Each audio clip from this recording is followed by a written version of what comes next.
FAPSI, a Federal Agency of Government Communications and Information, was a Russian government agency, which was responsible for signal intelligence and security of governmental communications. The present-day FAPSI successor agencies are the relevant departments of the Federal Security Service and Foreign Intelligence Service, as well as the Spetssvyaz. History. Creation. FAPSI was created from the 8th Main Directorate and 16th Directorate of the KGB. It is the equivalent to the USA National Security Agency. On September 25, 1991, Soviet President Mikhail Gorbachev dismantled the KGB into several independent departments. One of them became the Committee on Government Communications under the President of Soviet Union. On December 24, 1991, after the disbanding of the Soviet Union, the organization became the Federal Agency of Government Communications and Information under the President of Russian Federation. Dissolution. On March 11, 2003, the agency was reorganized into the Service of Special Communications and Information of the Federal Security Service of the Russian Federation. On August 7, 2004, Spetssvyaz was incorporated as a structural subunit of the Federal Protective Service of the Russian Federation. Structure. According to the press, the structure of FAPSI copied the structure of the U.S. National Security Agency. It includes Chief R&D Directorate, Chief Directorate of Government Communications, Chief Directorate of Security of Communications, Chief Directorate of Information Technology, Special Troops of FAPSI, Academy of Cryptography, Military School of FAPSI in Voronezh, sometimes referred as the world's largest hackers school, Military School of Communications in Oral, Moscow Department of Penza Scientific Research Electrotechnics Institute, manufacturer of software and hardware used by the above agencies. Chiefs.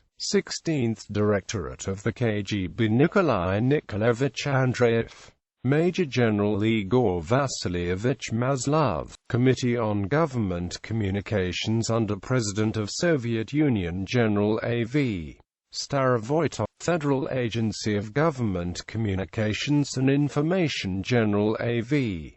Starovoytov, Vladislav Petrovich Sherstyuk, a former Chief of Radio Electronics Intelligence Department of the agency, Vladimir Georgievich Matikin, who is a civilian specialist on cryptography and data protection, Service of Special Communications and Information, Yuri P. Kornev, Alexei Mironov. FAPSI and the Internet. FAPSI was always interested in monitoring of Internet activities.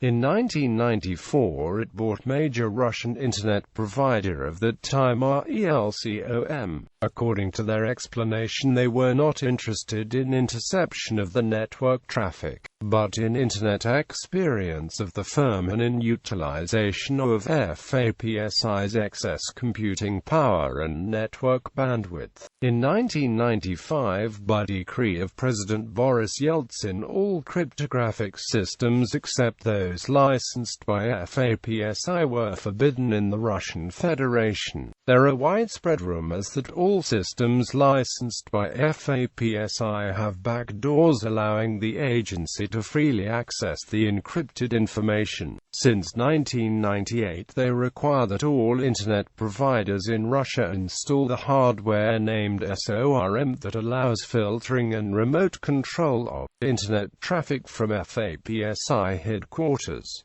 Internet providers must pay for the devices directly to FAPSI. Despite the original resistance of Internet providers, they complied. It is claimed, however, that no legal document requires ISPs to provide these services free of charge, and some people report that one large St. Petersburg ISP told FSB that it does not decline the request, but is going to bill them appropriately, for which this ISP never saw FSB come back. Mishaps of the agency. One of the tasks of the agency is to protect government websites from getting hacked. Sometimes they fail to do it by a very simple scenario. The domain is not paid for in time and becomes a trophy of cyber-squatting. In January 2004, cite the election site http://www.